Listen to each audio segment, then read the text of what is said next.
Olá, o programa Autorretrato tem o prazer em receber o deputado Emídio de Souza, do PT, para contar um pouco da sua trajetória política e de vida até voltar a esse parlamento pela vontade de 65.898 eleitores paulistas. Emídio de Souza tem 59 anos, é formado em Direito, mas iniciou a vida profissional como metalúrgico em Osasco, onde entrou para a militância sindical. Participou da criação do PT e da CUT, foi 2 vezes prefeito de Osasco, 3 vezes vereador e outras 2 deputado estadual. Seja muito bem-vindo a esta Casa de Leis, ao estúdio da TV Alesp. Tivemos muitas oportunidades de dialogar aqui neste estúdio e eu queria que, antes de mais nada, você tivesse a oportunidade de agradecer, né? São mais de 65 mil votos. O que falar também desta eleição que foi atípica. Bem-vindo, deputado. Obrigado, Jorge. Obrigado a todos os telespectadores da TV Assembleia. Para mim é uma honra estar aqui no estúdio, onde eu frequentei por tanto tempo, no período em que fui deputado. Tenho orgulho e muita honra de ter sido eleito novamente, melhor, deputado estadual agora para essa legislatura. Eu agradeço as quase 66 mil pessoas que votaram em mim. Agradeço de todo o estado, muito da nossa querida Osasco. Sim. Então, eu realmente sou uma pessoa muito grata por isso. Quem acompanha sabe que foi uma campanha muito difícil para mim, porque eu não tive muito como fazer a campanha, a minha própria campanha, visto que eu era um dos coordenadores da campanha do Fernando Haddad à presidência da República. Então eu realmente eu sou mais grato ainda porque foi uma campanha que eu fui eleito sem condições de fazer campanha. Sim. Uma campanha atípica também, deputado, de tiro rápido, como costumo dizer, 45 dias, muitas viagens, aliás, até interestaduais, vamos dizer assim. O senhor estava praticamente aí o Brasil inteiro, mas teve um tempo dedicado também para nós paulistas. Fale sobre isso. Claro. Eu acho assim, foi uma campanha atípica em todos os sentidos. Foi atípica na disputa presidencial, foi atípica, vamos dizer, no uso das redes sociais, às vezes com muitas fake news, com uma campanha atípica nesse sentido. A influência das redes sociais foi imensa nessa eleição. E eu acho que também foi muito atípica, ou diferente, e positivamente, com a participação do eleitor. Acho que é uma campanha que o eleitor enxergou os candidatos de uma outra forma. Ele passou a exercer de maneira mais plena a sua cidadania, o que é muito bom para a democracia. O que falar também dos anseios dessa juventude? Se falava muito que ela estava alheia à política, desalentada com os políticos. E apareceu muito forte, o senhor até falou do uso das redes sociais e principalmente o efeito, a contundência das fake news. Olha, eu acho que a juventude brasileira, de fato, ainda tem uma boa parte dela que não se interessa pelo processo político. Não reconhece a política ainda como um instrumento, sabe, de transformação social, a maneira pela qual você conduz o país para um lado ou para outro lado. Então, acho que isso é uma coisa, eu reputo da maior importância a juventude ter começado a despertar por isso, para isso. Mas eu acho também, Jorge, que há um caminho imenso ainda a ser percorrido.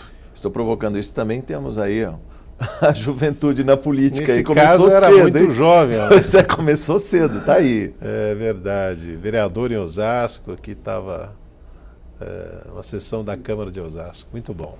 Conclamando aí, né, até a juventude a participar do processo político. O senhor também começou muito cedo na militância sindical, né? Eu acho que as batalhas foram sendo travadas, aliás, dá para se perceber. Se colocarmos, né, 1968 em Osasco, a cidade do trabalho, né? Cidade do trabalho, esse é o lema, né? Cidade do trabalho. As primeiras greves, os metalúrgicos. E o que está acontecendo agora, 50 anos depois? A gente pode até fazer um paralelo disso. É claro que o senhor entrou na política bem depois, né? 88, mas deixa eu te falar, 68 Jorge, foi marcante. Eu sou militante político há 40 anos, né? Dos quais eu tenho 30 anos de mandato entre vereador, prefeito, deputado, dirigente partidário. Então, eu tenho 40 anos de militância política. Aqui, né, eu nunca vi uma situação como essa que nós estamos vivendo.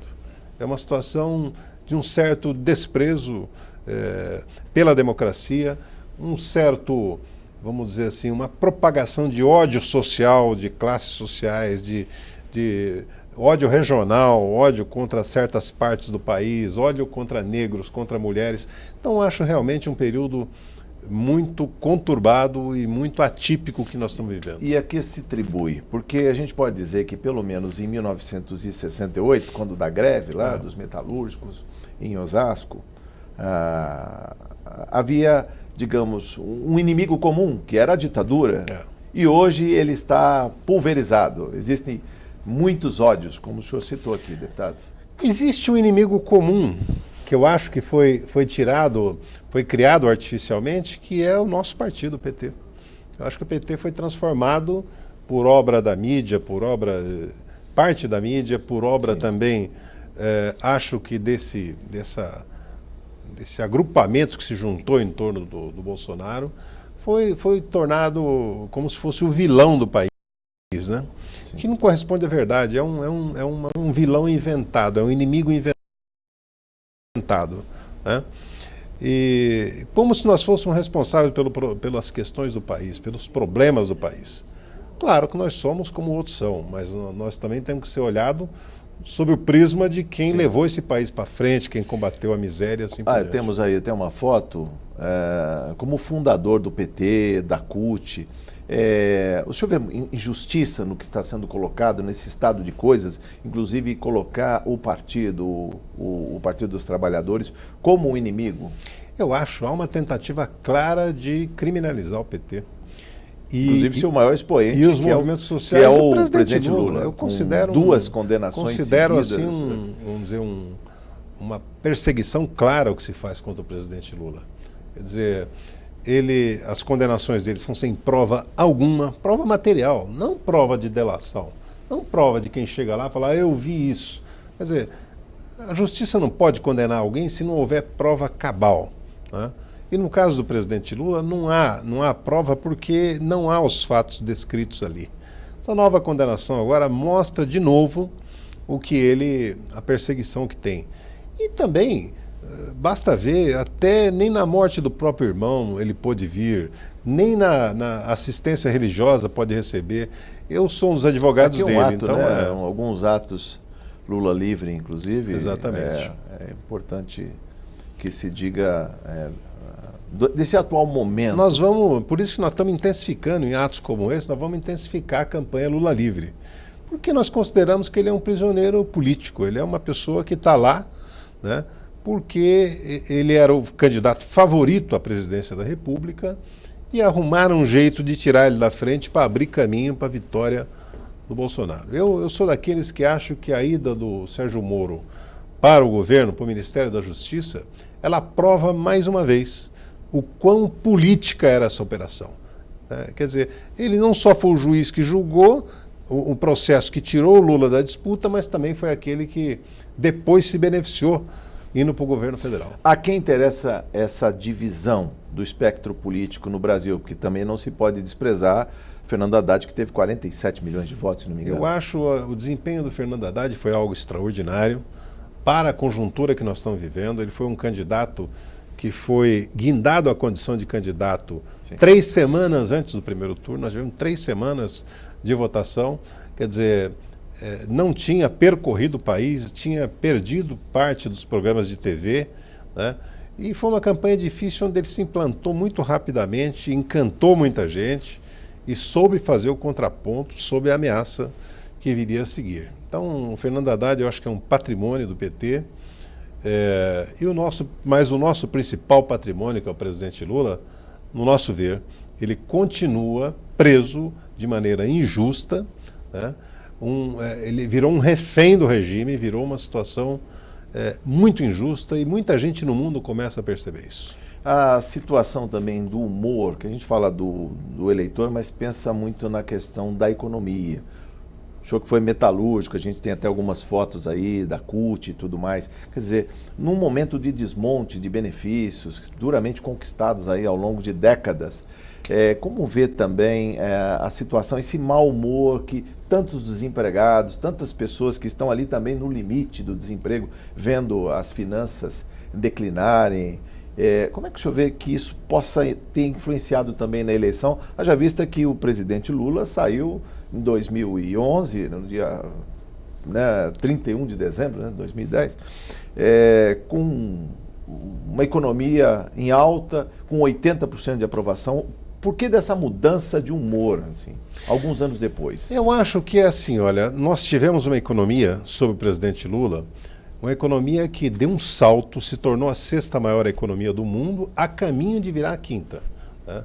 Nós tivemos um governo que gerou mais de 22 milhões de novos empregos no país, as exportações brasileiras quase que quintuplicaram naquele período, então gerou uma era de prosperidade econômica.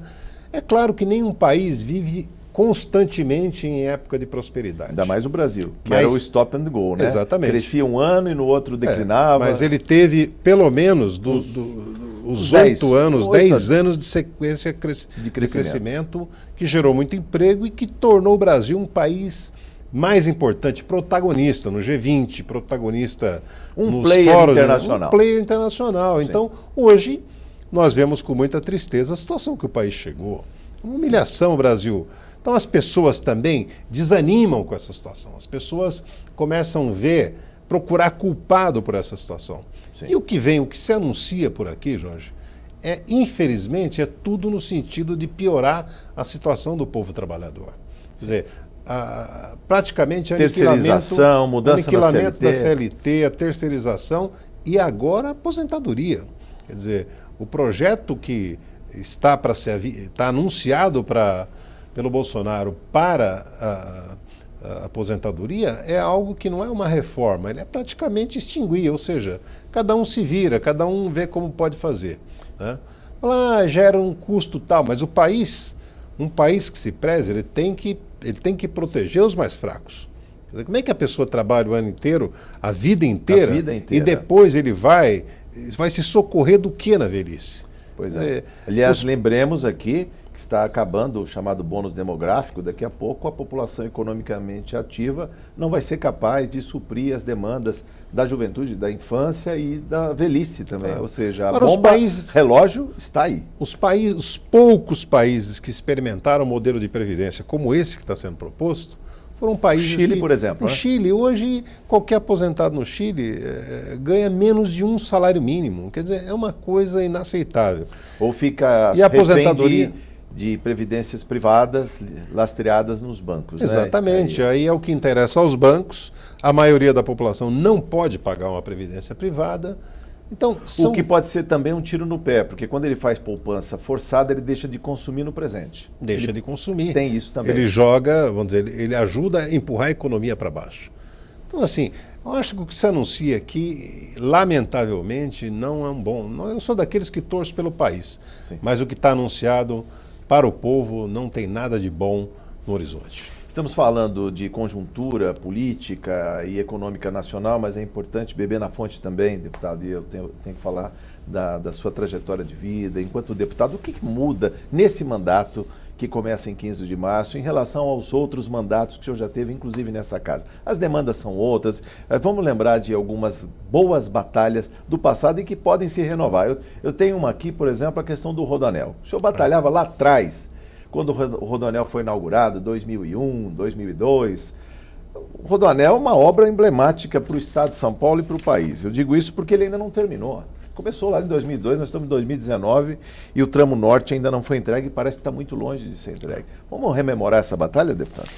Uma batalha de uma denúncia que eu fiz, que eu gosto de trabalhar acompanhando o gasto de dinheiro público, fiscalizando o governo do estado. Eu acho que isso tudo é fundamental, né, para a cidadania. E na época eu fui o primeiro deputado a denunciar essa questão de que havia superfaturamento nas obras do Rodoanel. Né? Propus CPI aqui, infelizmente não foi acolhida, mas anos mais tarde, né, veio a comprovação de que havia mesmo recursos e não, se não veio pelo governo do Estado e pela Assembleia, na época, veio pelo próprio Poder Judiciário e pelo Ministério Público. O que aconteceu ao longo do tempo?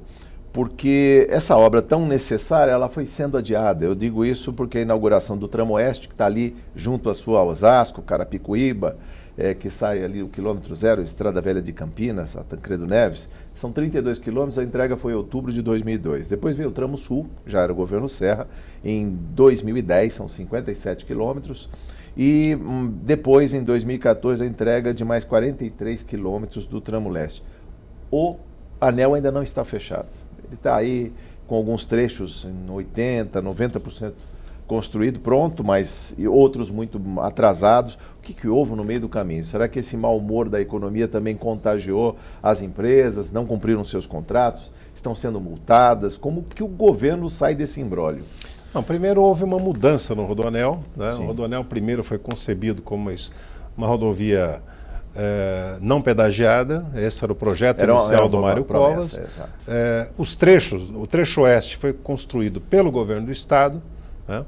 Não tinha pedágio inicialmente, e depois o trecho sul e depois o leste, né, ele já foi no sistema de concessão. Sim. Então as concessionárias, para fazer, colocaram pedágios, e aí toda a negociação com o governo do Estado, a crise que se abateu sobre o país, acabou atrasando essas obras. Contagiando, inclusive, uma obra dessa de porte, tudo, né? As empresas, as grandes construtoras também, por conta da Operação Lava Jato, elas entraram numa crise financeira, algumas em quase insolvência. Descapitalizadas, inclusive, porque tiveram seus empréstimos negados no BNDES. Exatamente. E contavam com esse lastro para tocar uma obra dessa envergadura. Eu acho que mas é uma obra, ela continua sendo essencial. Ela mudou completamente o caráter do que ela seria, né?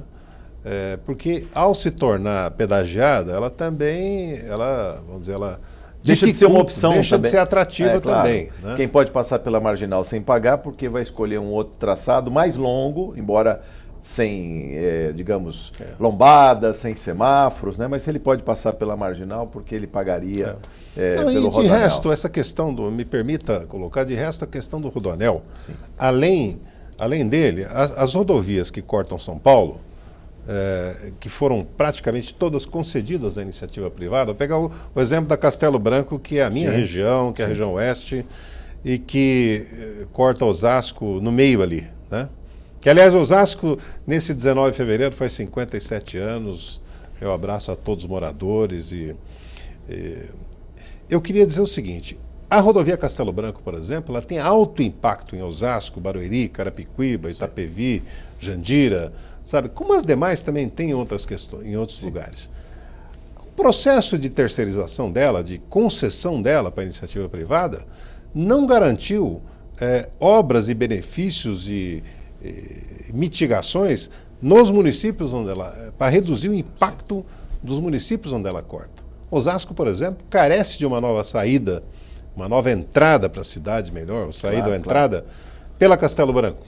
Agora, isso é obrigação, e eu vou batalhar por isso, para que a rodovia, a concessionária, cumpra, porque ela ganha dinheiro com isso, não é pouco, os pedágios de São Paulo não são baratos, e o que nós podemos fazer é cobrar para que ela devolva à cidade e ajude a mitigar os efeitos maléficos que ela causou.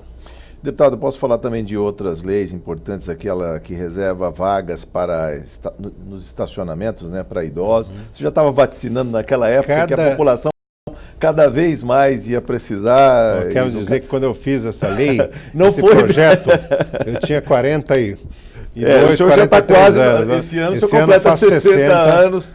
Não a fiz em benefício próprio, 20 anos à frente aí, tá? Mas, deputado, fala pra gente também, eu digo que, como ex-prefeito de Osasco, uma grande cidade, é claro, né, uma das maiores arrecadações, fale um pouco também como fazer, trazer musculatura para os municípios. Haja vista que o Estado tem repassado aos municípios boa parte das suas incumbências. Vamos pegar só a questão da segurança, por exemplo. O Estado não coloca efetivo na Polícia Militar, tem claros na Polícia Civil, aí vai lá o prefeito e constitui uma guarda municipal e tem outras despesas que ele poderia estar carreando para a construção de creches, por exemplo. Como está o seu trabalho de fazer essa articulação de valorização dos gestores municipais? Isso eu acho essencial, porque se as cidades não estiverem bem, sabe? Ela não consegue prestar um bom serviço. Sim. E, por exemplo, Osasco, além de constituir guarda municipal, suprir questões que são competência do governo estadual, além disso, nós temos que fazer, por exemplo, as delegacias de polícia, todas são alugadas pela prefeitura. Os funcionários, boa parte dos funcionários dessas delegacias são cedidos pela prefeitura. O Fórum de Osasco, por exemplo, que depende do o Estado não constrói, a prefeitura deu área, deu tudo. Então, veja só, o Estado precisa se fazer presente. Sabe? O Estado tem obrigações que são deles. Ele não pode fugir, não pode transferir para os municípios. E ainda que Osasco é um exemplo de cidade que tem um vigor econômico importante. Eu peguei Osasco, assumi a prefeitura em 2005, ela era o 25º produto interno brasileiro entre as cidades. 25º? 25º. Hoje Osasco é a 9ª posição. Eu entreguei em 2012 já na 11ª posição. O meu sucessor, que eu ajudei a eleger, o prefeito Lapas, levou ela para 9º, né? E agora, então, é um vigor econômico muito importante. Ela é maior do que a maioria das capitais, em termos de arrecadação, de geração de produto interno bruto. Não foi à toa, isso foi fruto de um trabalho todo de novo código tributário, de preparação de mão de obra, de infraestrutura da cidade, que tornou ela mais atrativa para o... Mesmo estando ali no limite com a capital, porque muitas cidades hoje que servem de dormitório, digamos, estão próximas da capital, têm essa influência, né? Até negativa, que muitas vezes o trabalho está na capital, né? Em São Paulo, e as pessoas só residem, moram, né? nessas cidades. Não é o caso de Osasco, que conseguiu se fortalecer. Ela passou a ter um vigor econômico importante, ela era uma cidade industrial, perdeu muitas indústrias nos anos 80. Sim. E como foi, né, mudar o polo de industrial para de serviços também? Foi uma luta, né? Foi luta, mas o que nós fizemos, o novo Código Tributário, que eu promulguei em 2006, ele foi exatamente para atrair novos setores. Então, o setor de serviços passou a ter um peso tremendo. Grandes empresas de venda pela internet, por exemplo, passaram a ser sediadas, as grandes empresas de venda pela internet, sabe? Mercado Livre, Submarino, são sediadas em Osasco. Por quê? Porque nós criamos condições para atraí-las. Gera muito imposto hoje, gera muita receita. Muita receita e muito emprego para a cidade, né? Isso é uma coisa importante. O setor financeiro também, nós mudamos as alíquotas para atrair mais. Então, ela tem um dinamismo econômico que vamos dizer assim, é o que toda cidade busca. Ela é maior do que a maior parte das capitais brasileiras, né?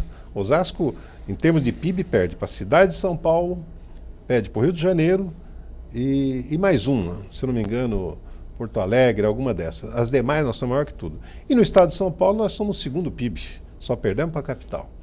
Então, o vigor econômico dela, você vê que é uma semente que nós plantamos lá atrás, dos autonomistas, para corrigir, para colher frutos, às vezes 8, 10 anos depois. Deputado, nos minutos que nos restam, eu queria ouvir do senhor sobre o seu trabalho parlamentar nesse novo mandato que se inicia.